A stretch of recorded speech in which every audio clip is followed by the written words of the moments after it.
Hello and welcome to Multiplicative Marketing. My name is Philip Cohen and our guest today is Gillian Rightford. Gillian is an advocate for the transformative power of commercial creativity. She's a consultant, trainer, lecturer, coach, and the managing director of AdTherapy, a communication and management consultancy. She's also the executive director of the Association of Communication and Advertising and the lead for the Effie Awards South Africa. Gillian, for our listeners, please give us a brief introduction to yourself, your career, and how you ended up here. We'd just like to get a nice feel for who you are. Sure. Thanks for having me. It seems that my job titles get longer as I get older. I'm sort of living the portfolio career dream. So I think that I started studying marketing. I didn't actually even know what marketing was, but I had an equal mix of art and science, apparently, in my capability set. And I was offered the opportunity of being an architect, and I can't draw, so marketing it was. And I landed up finding my way in studying marketing and just really falling in love with it, luckily, right from the beginning. I swore I would never get into advertising because I thought it was frivolous and silly, and I landed up in a marketing consulting job first and a couple of other marketing jobs, and then I got frustrated with lack of implementation. I wanted to see what happened when we tried to bring the strategies to life, so I landed up in a small ad agency, design agency, and then landed up going through the ranks and running various agencies, starting various agencies, and enjoying that. When all of that sort of came to an end, I started branching out into different things like teaching. So I started lecturing and I started my consultancy AdTherapy, kind of based on everything I'd learned to that point, that lots of clever people sit around the table at the beginning of a briefing and at the end of a process between the marketer and the agency and the various other people that are in that ecosystem. Not everybody is always thrilled with what comes out, and the quality of what comes out is often a compromise. So that became a little bit of a driving force for me to say, how do we do it better? I know that it works better, so better quality work works better, so why aren't we doing it better? And that became the sort of the focus for my AdTherapy mission, which was to help marketers and agencies work better together to produce a better quality output. And then I've been doing that now for 18 years, believe it or not, as a consultancy. At the same time, I started lecturing at UCT. I lectured at all the ad schools, which also has helped me enormously with my corporate training, because training is a massive part of this relationship skill set kind of issue with how you work better together, is actually better quality skills. And then about a year ago, I've seen many other things alongside that I've done in this portfolio. I started a school of thought 2 years ago, or actually about 3 years ago, where I started looking at all of the content that I had amassed, and it's sitting in my computer and it's not really that useful. So I started an online community, which is still running. And then I was approached to try and stabilize, help direct the Association for Communication and Advertising as a sort of a temporary opportunity. It is morphed into a slightly longer thing because there was quite a lot to do.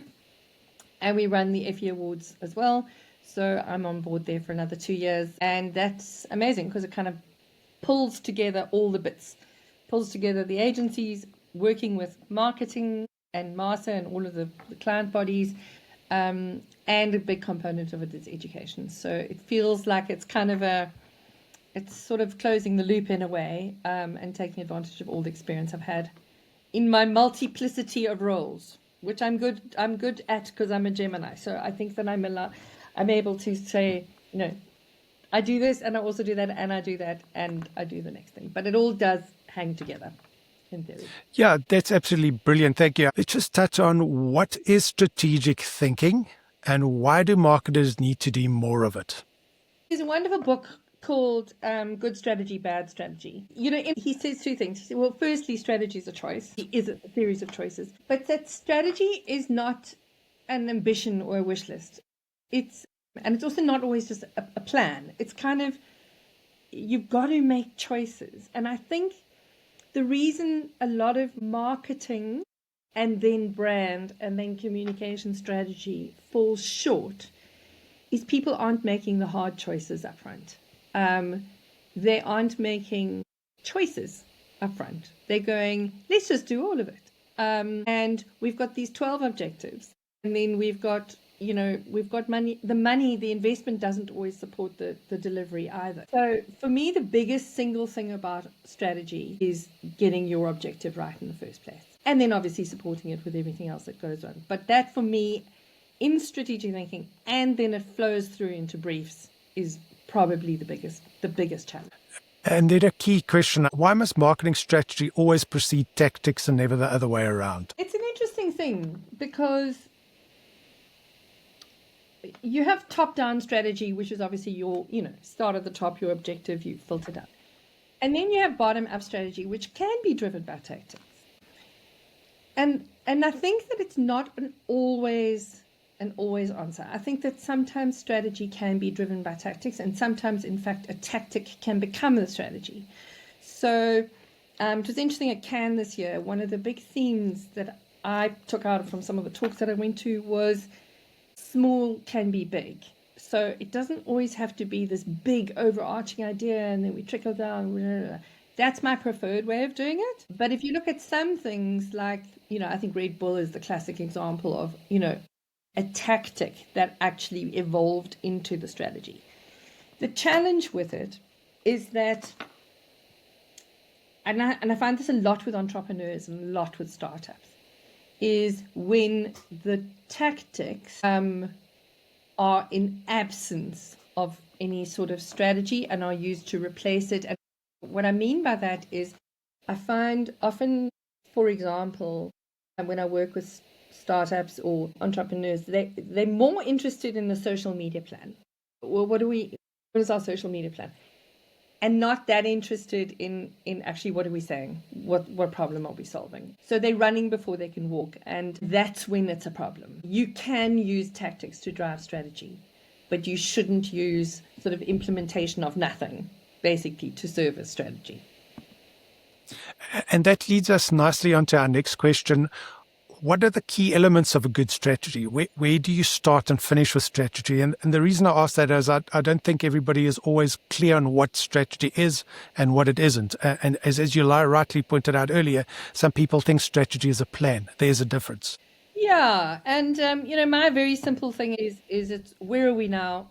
Where do we want to be? How do we get there? And you can spend, and I think not enough work is done in the where are we now, because, and this is where I love stuff like blue ocean strategy or, or Christensen's theory around, kind of what job is the consumer hiring us to do? So right. I think very often that area about where are we can be answered very glibly. I think that it can be answered in a way that puts your competitors and the environment you play in a very narrow box, when in fact, who are we competing against is a really interesting question. Yep. So I think as simple as it sounds, where are we?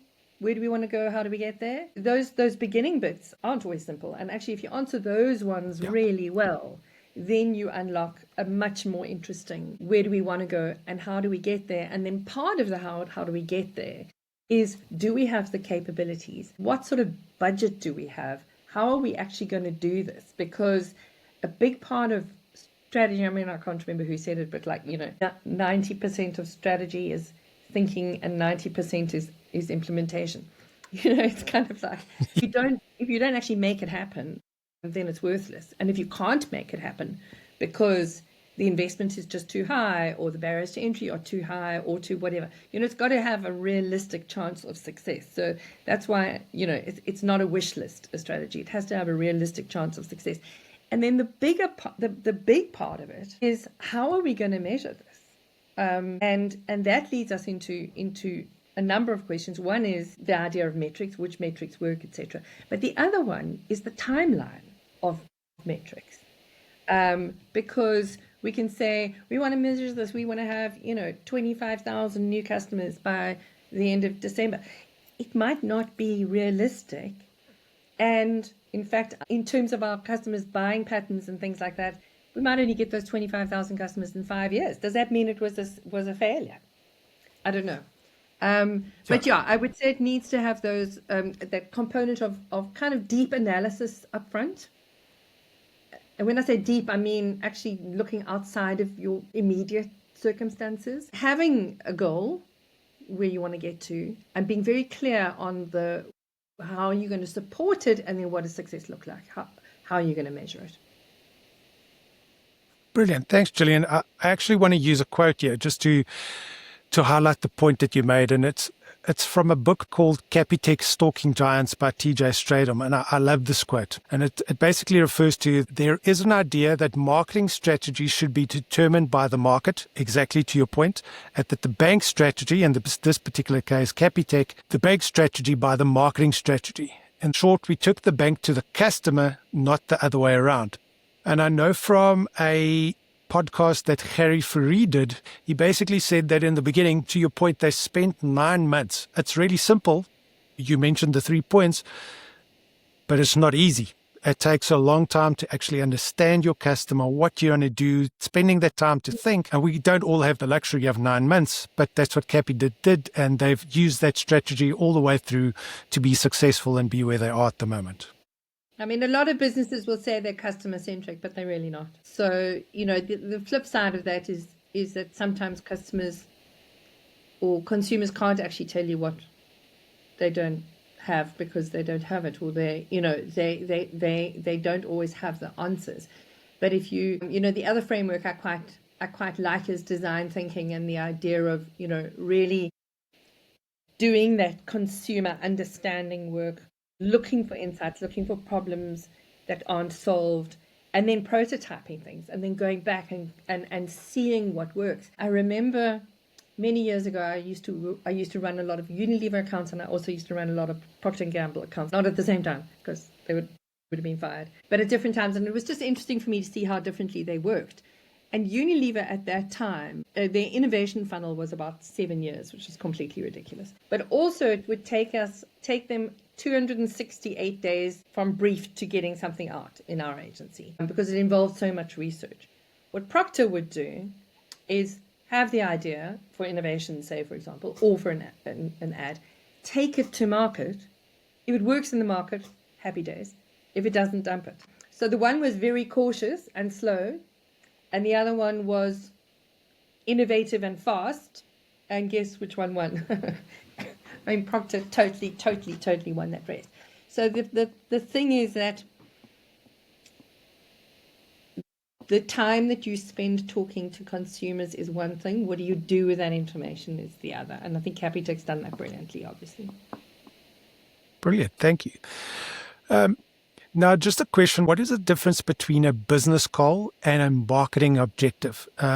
We often use them interchangeably. Are they the same thing, or are they different? And how do you articulate the difference? I think you get business goal, you get marketing goal, or, some people call it commercial goal, whatever, somewhere in between there. Marketing goal, and then you have communication goal. And the thing about all of these things is you have to be able to say, well, this thing achieved that. So even in communication objectives, very often the problem in a brief is you will be given a marketing objective in a communication objective.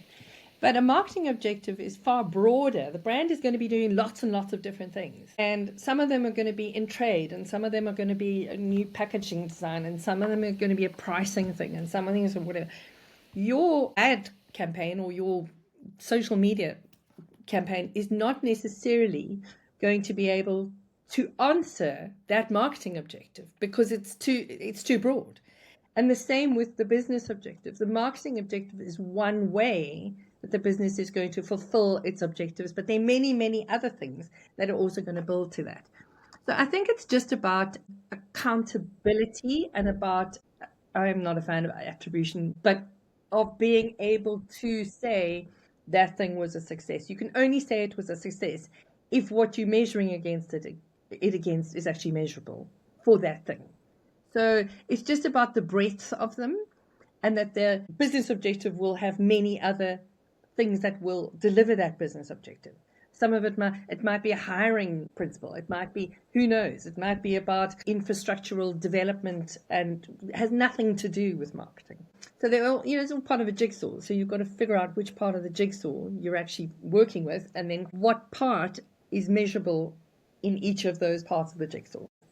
Which marketing metrics are important to you and why when looking after your brand, and which marketing metrics are oversold and why, or should probably not be used in marketing, if any?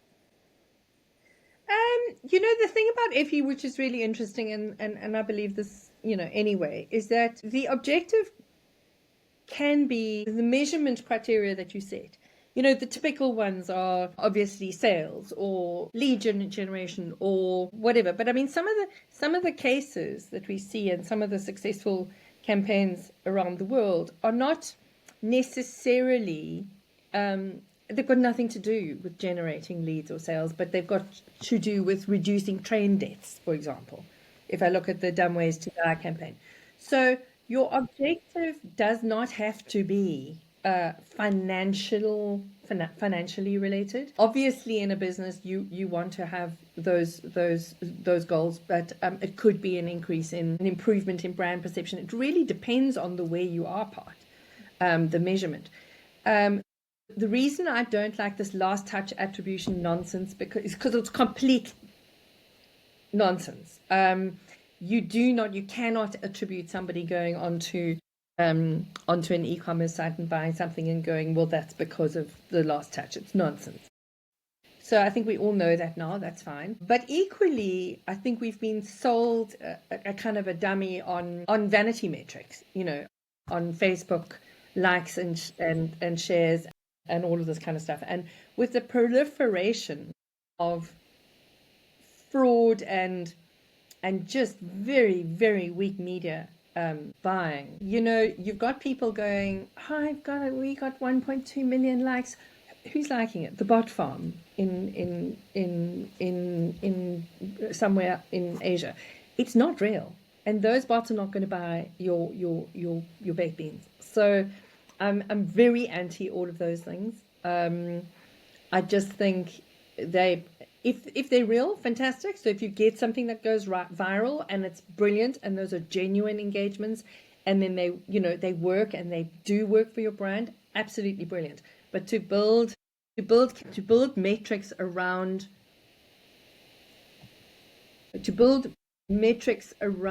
views or clicks or things that are actually not real is honestly just dumb. I cannot believe it's actually got as far as it's got. It's completely ridiculous. And that, I suppose that's one of the key points, is it's gone so far, and so many marketers and I suppose executives have still bought into it and still buy into it. How do you sell a different way of measurement, and particularly what can't be measured? So let's have a look at your brand value, which you can measure, but it's incredibly difficult. How do you sell a new way of measuring to your C-suite? Is that an easy or difficult process, and what advice can you give to marketers to sell new metrics?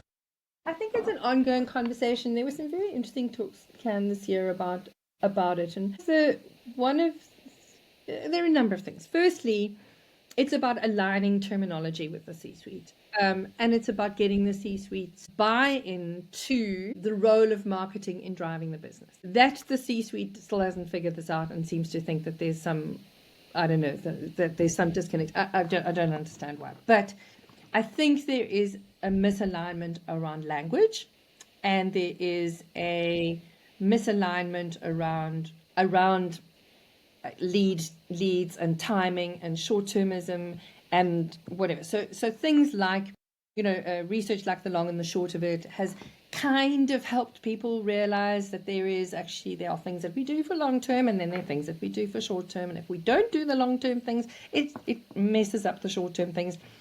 But there'll always be pressure to deliver results on a quarterly basis, but it's finding the balance. So I think it is about having honest conversations and actually having respectful conversations. What I am seeing, and I think it's really encouraging, is that the more research that comes out that shows that good quality creative, good quality media is effective, the more the CEOs are picking up on it and actually pushing back down onto marketing and saying, are you doing this as well as you could be doing it? Because if you do it well, I can see it's a dollar multiplier. It's the second biggest lever to growth behind brand size.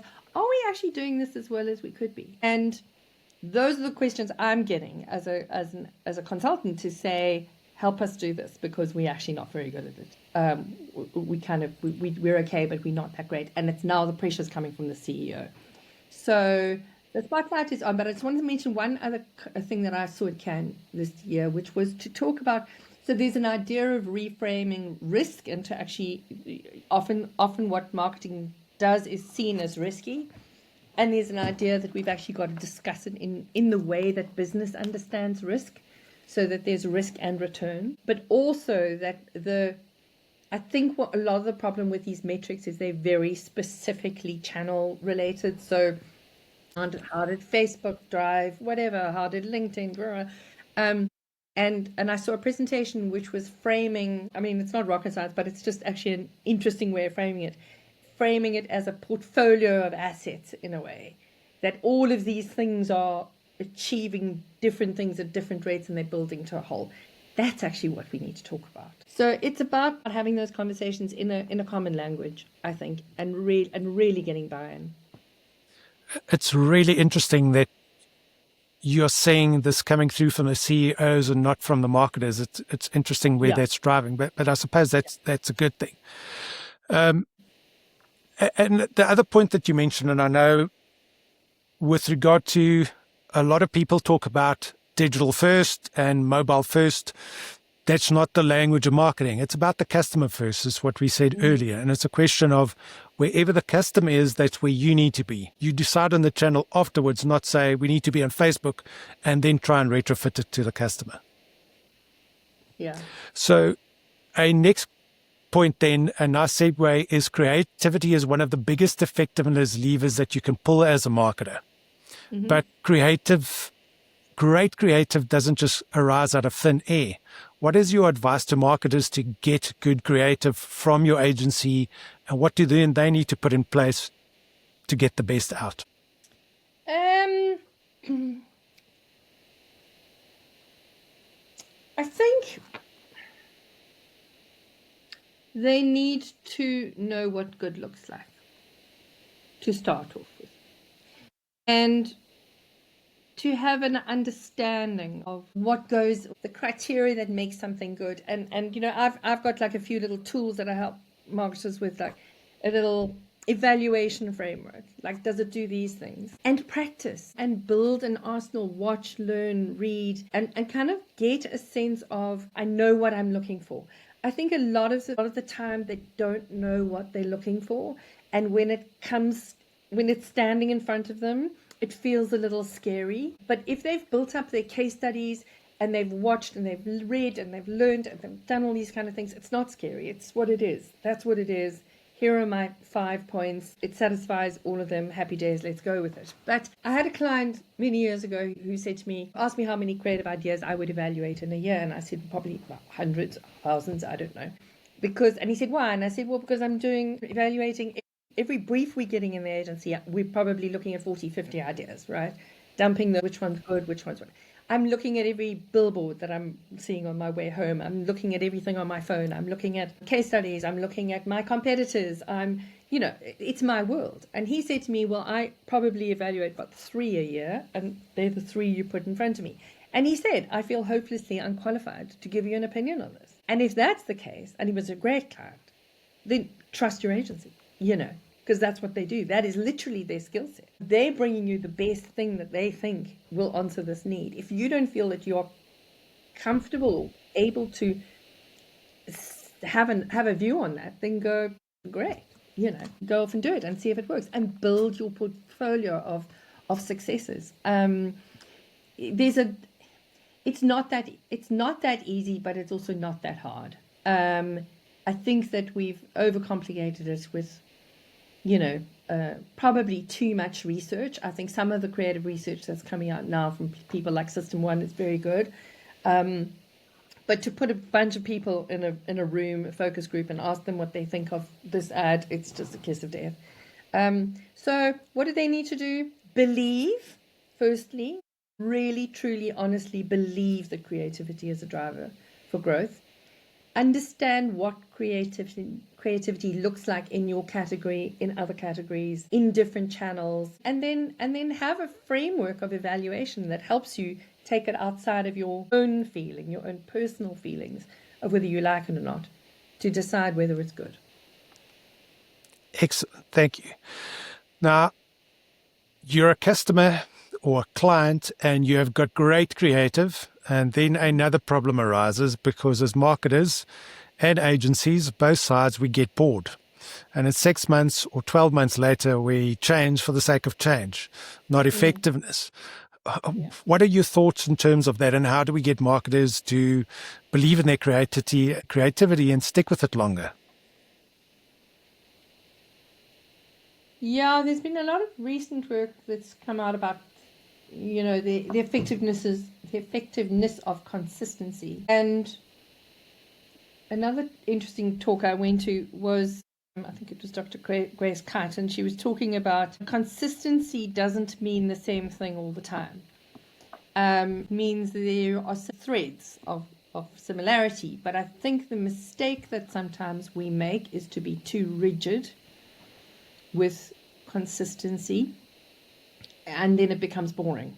So, Mark Ritson talks about cues, brand cues, and being playful with them. And it was a big thing I saw in Canada, and you're seeing it now. Brands are taking a lot more liberty with their logos, for example, or their colors, or their whatever, because there's the guardrails within which you can remain consistent, but you don't have to be same all the time. And I think we somehow got a bit stuck on, we must use this brand grid, and this must always be like, and then it does become wallpaper, and the consumer wants playfulness. They want to say, oh, look at that, looks like a McDonald's logo, I think. So I do think agencies and marketers get bored. I think that marketers they change too much when they first come in also. They are custodians, and they're not going to be there forever, and the brand will be. So I think the key is to have a platform or an idea that you are able to tell a different story. You're able to tell the same story in different ways for as long as possible, because a lot of the way that advertising works is obviously by creating memory structures. And if we chop and change all the time, we don't create memory structures. We actually break memory structures. So that consistent telling of the same story but in fresh and different ways is what needs to happen. Thank you, Gillian. Now, a next point is writing effective briefs. Now, there's a worldwide problem with regard to briefs, and South Africa is absolutely no exceptions. And you'll probably be aware of this. According to the Better Briefs worldwide research, 90% of marketers believe they write good briefs, while only 10% of agencies agree. So that's an 80% delta between agencies applying, and I've got my own theories of why that is. But the question that I have is, does the quality of an agency brief determine whether a campaign achieves mediocre or exceptional results? In other words, is a brief a key contributor to effectiveness? And if so, what do marketers need to do to make sure that the briefs are as good as they can possibly be? Yeah, so there's a couple of points there. The one is that marketers don't always know that agencies rewrite the brief internally. There is the marketer's brief, and then there is most often a creative brief that gets written either by the strategist or the client service person, and it's an interpretation and a build on the marketer's brief.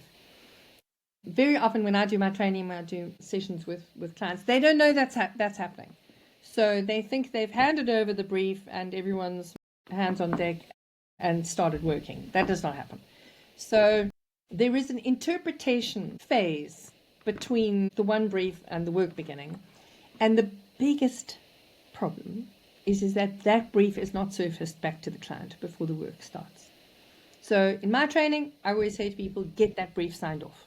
Because if you are putting something into the studio or into your teams, and it's a build on the client brief, and you've advanced it. You've advanced it in thinking strategically. You may have a creative platform.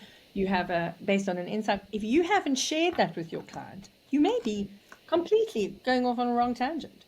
And if you do share it with your client and your client buys into it, you'll have a far better chance of getting that work through first time because you're all on the same page. The reason so many creative presentations bomb is because the client is going, how on earth did they get here? From what I gave them, I don't understand it, and why has it taken us so long? So there's that intermediary phase. The challenge with the marketing brief and the client brief and the creative brief is that you've got to understand who you're writing it for, and you're writing it for a creative, let's say, team who may receive information in different ways.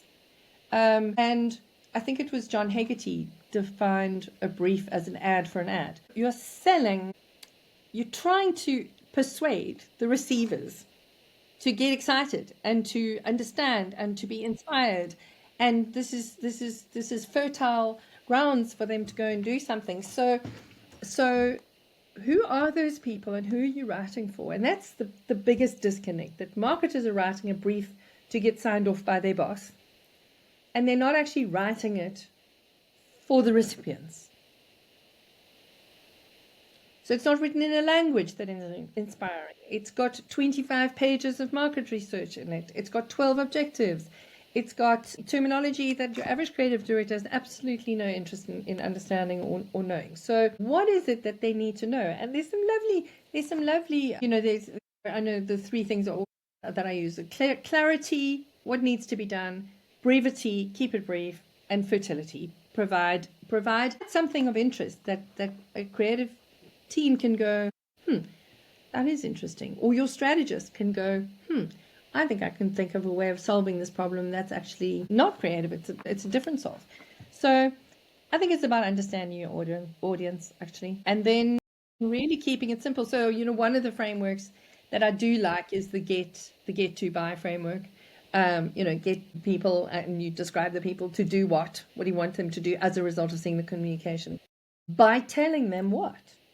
And that's like deceptively simple, because in order to get to those 4 sentences, you're going to have to have done your work beforehand. But if you can't distill your brief into a very clear 4-sentence, we used to write a brief on the back of a business card, or some people say a brief is a tweet. But if you can't describe this thing very, very succinctly, then there's a problem. Okay, so there's a question of marketers need to know exactly, understand their strategy, their research, what they're doing, their objectives, but there's also the human relationship with the agency and getting that right.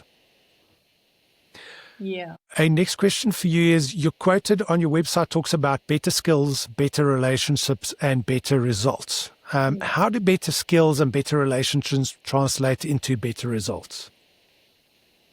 I think it's all of this stuff. It starts with the point of view that better quality creative and agency output, because it relates to media as well, is more effective. So that's your better results part. There is also a lot of research that shows that the better the relationship, the better the quality of output. So we know that better quality output works better. Better quality relationships get better quality output. And the things that underpin relationships in the client-agency relationship is understanding. It's bringing your professional skills to the table. It's procedural skills, so brief writing, timeline management, budgets, all of those kind of things. But then there was some research that the IPA did in the UK, and it was professional, procedural, and psychological. So a lot of what I land up doing with AdTherapy is I land up running partnership alignment sessions where the relationship has gone off track. Why has it gone off track? Very often there's one person that is out of their depth and does not have the skills for the job. That leads to them becoming difficult to work with. It leads to, honestly, some of the words that I hear and some of these things are ridiculous, like, abusive, belittling, demeaning. I mean, it's horrible. And there's this kind of commercial relationship where the agency's beholden because they've got a big retainer, but the treatment is terrible. And it's just, I always get quite cross with that sort of stuff because it's a work relationship, and the quality of the relationship will affect what you get out of it. So I talk to clients about the creative tap, and I say over time, if there's a bad relationship, the tap will close. What you want is the tap open, full ball, best minds in the business working on you, thinking about you when they're taking the dog for the walk, like you're in their thinking part of their brain. What happens when the relationship sours is that the tap closes and let's just get it out, give them what they want. It costs the same. In fact, the bad relationship will often cost more than the good relationship because it'll take longer and you'll get weaker people working on it because the good people won't want to work on it. So it's in the client's best interest commercially to make sure that relationship is as good as it can be. Excellent. Now, on that point, what role does organizational culture play in building and maintaining a strong brand? So, in other words, do you find that certain organizational cultures are open to building brands and or individuals? And it could be also from a training perspective and the knowledge base. And do you find that others are more closed and it's more difficult to build a brand? Yeah, I think both. I think businesses that are structured in a sort of federal way, a lot of the big financial service companies or telcos or whatever, I think they tend, and what I mean by that is you'll have a centralized marketing function, but then you'll have lots and lots of different business entities or actually separate businesses, and each one of those has their own marketing thing, and you find those businesses do not buy into a unified brand, and they actually fight amongst each other, almost to undermine the overall brand, because let's say so-and-so insurance feels that they're more important than so-and-so health or whatever. The business units start almost fighting amongst themselves and cannibalizing, and they don't want to give power to this overarching brand thing. It's ridiculous. So it takes a business, it takes a business, the culture aspect around the role of the brand in the business is led from the top, I would say. But often it's also just legacy. It's just the way that it's always been. So you have businesses that start with a brand ethos, let's say Capitec, and everything about that brand is instilled in every part of the business. And then you have other businesses like Unilever or Procter who are built on the back of brands, or Coca-Cola or some of the alcohol companies. They understand the role of brand. They understand the value of brand, and so they're very protective of it. They nurture them. They seek to grow them. And then there's some where they don't see it as important at all, or they might see product as more important than brand. But there is a definite culture of understanding the value of brand and how to get the best out of it and how to look after it.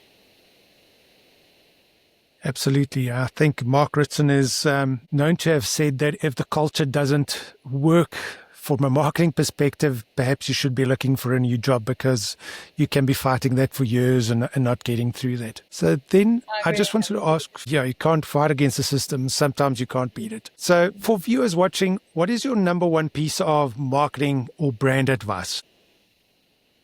Number one. Okay, it doesn't have to be just one, but kind of your top three maximum top three.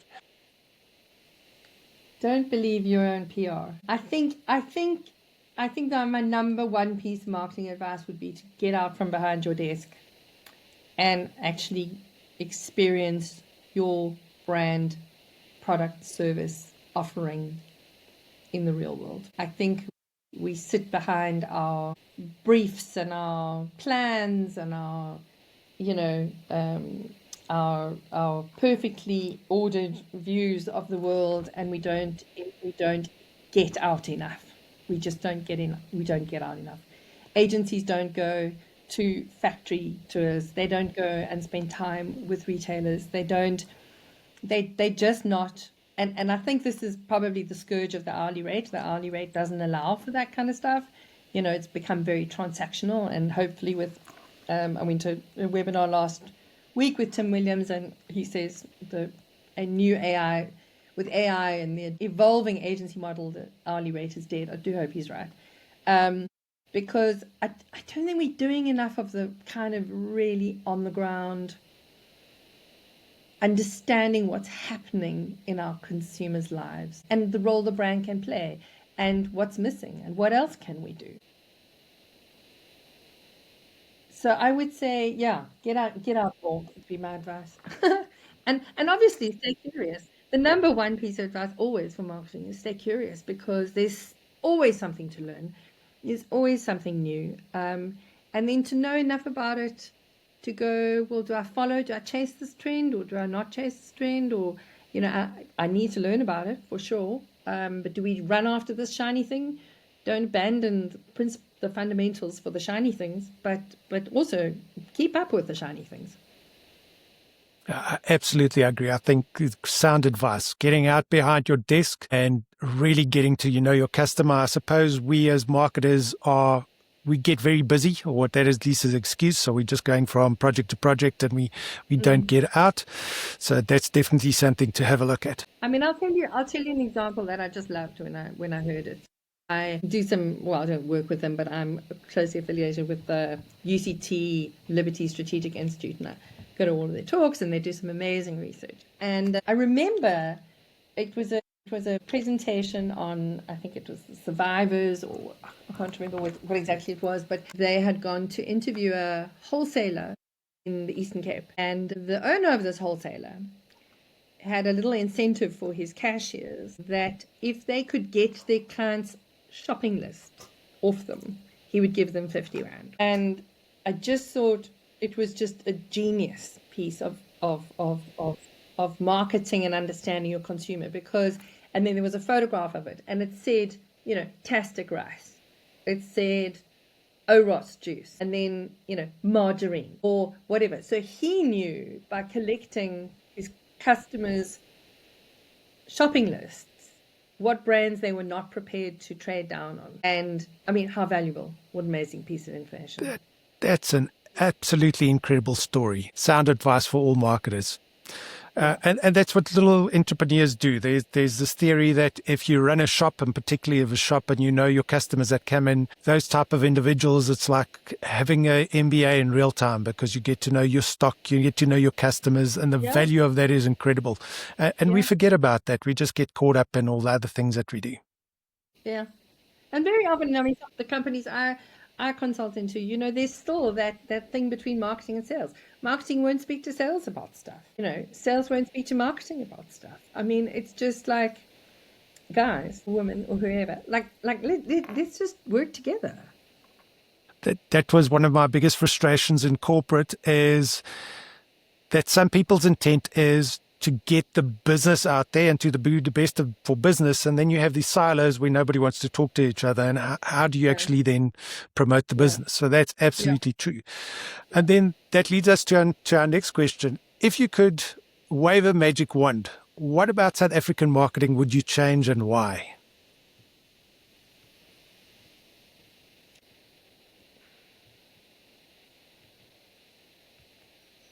I would be less serious. I think we've got a country that loves to laugh.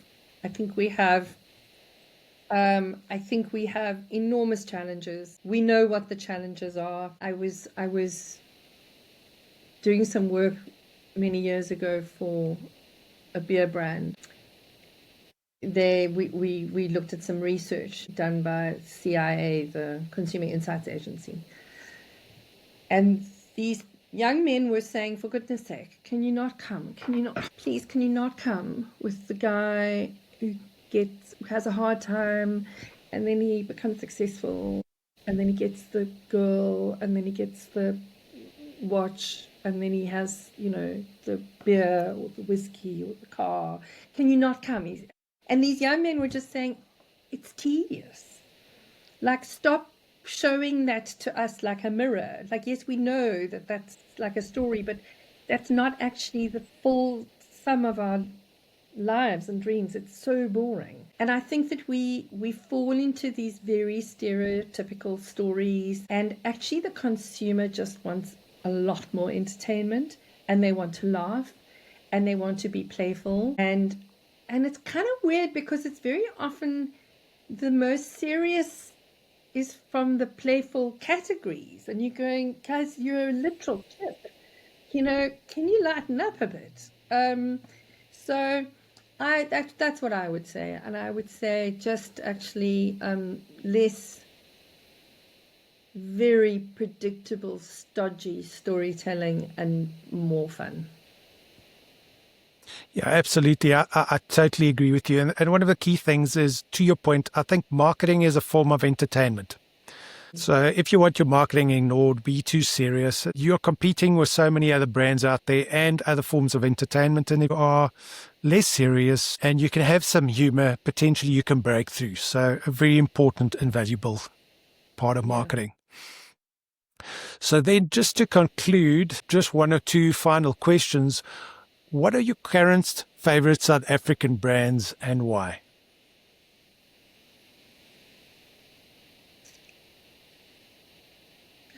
I think Checkers, absolutely shooting it out of the ballpark. I think, I've been watching them for years when we were sort of saying, ooh, will they deposition Woolworths, And they were a distinct sort of number 3. And honestly, they've just rewritten the rule book in terms of their 60/60, in terms of, I see that they're looking at, they're offering little Checkers 60/60 delivery via uniforms for toddlers now. I mean, if I had a toddler, I'd buy one tomorrow. I would buy the motorbike. I would buy, but I mean, who would even think of such a thing? I think I love the fact that they give their drivers really decent rain gear in Cape Town. I appreciate that. Thank you for doing that. That makes me feel good about the brand. I just think they are in a league of their own. I think they've done phenomenally well. Obviously Nando's. We've always got to love Nando's. I think as a business, I think they're amazing. I think they've got potential to push some of the brand stuff a little bit harder. I think they did it better when they were starting out. I think they were a lot more single-minded. Savannah, doing some great stuff, very consistent, and the humor is completely aligned with their brand positioning. So it's just very clever. They tell the story in a certain way, but the story links to the brand benefits. Super clever. And yeah, those would be a few. Excellent. Those are perfect examples. Love it. Which marketing book or organizations do you reference the most from a research perspective or best practice? I mean, probably How Brands Grow. I think that sort of changed the game a little bit in terms of the whole notion of mental availability, physical availability, distinctiveness versus differentiation. I don't agree with all of it. Me and Margaret. But I think the conversation that it's led to, and I think it's evolved from when it first came out, was very dictatorial in certain ways, and that conversation has evolved. So I think definitely as a sort of a foundation piece, it's extremely useful. And then the conversations that go around that. I do think the long and the short of it wasn't a book, but it was an interesting piece of research. Reference a lot some work that was done by James Herman, who the long and short of it with Peter Field and Les Bennett. James Herman had then worked with Peter Field on the case for creativity, and they developed the creative effectiveness ladder, which is actually an extraordinary piece of work. It really is. I mean, it is literally a playbook of how to do things. So I use that quite a bit, and yeah, I follow people like Dr. Grace Kite. I think she's very interesting. Dr. Karen Nelson Field's very interesting on the cost of dull and the cost, I think they're just very interesting minds. Mark Ritson's always sort of pushing the envelope on certain things, but I think there's just a wealth of talent out there that's doing and publishing interesting things all the time. Yeah, I think there's never been a better time to be a marketer. There's so many new things coming out, or not new. It's actually just the confirmation of things that we knew, but there's more evidence based on what's happening. Yeah, and I think the other one that I reference quite a bit is the work that was done by, I think, Tyrone Heath at LinkedIn B2B Institute, where they looked at the fact that, that there's at any given time, there's only, 5% of your market in the buying period at that one time. And I think they've all built on each other, which has been quite good. And obviously all the work that's done around creative effectiveness and really why it does work. There's been a lot of work to that effect. Yeah, it all corroborates what everybody else is saying, which is a good thing. Excellent. That's absolutely brilliant. Thank you, Gillian. If somebody wants to find out more, how can they follow you or get in touch? Probably best thing is LinkedIn, Gillian Rightford. LinkedIn. They can go. I am still on Twitter, although it's not what it used to be. @G Rightford. I'm on Blue Sky because I'm trying everything that isn't Twitter. But yeah, LinkedIn's probably the best. Cheers, Gillian. Thanks so much. I'll include all the reference in the show notes. Thanks, and then thank you, everybody, for listening to Multiplicative Marketing. It's been an absolute pleasure having you on.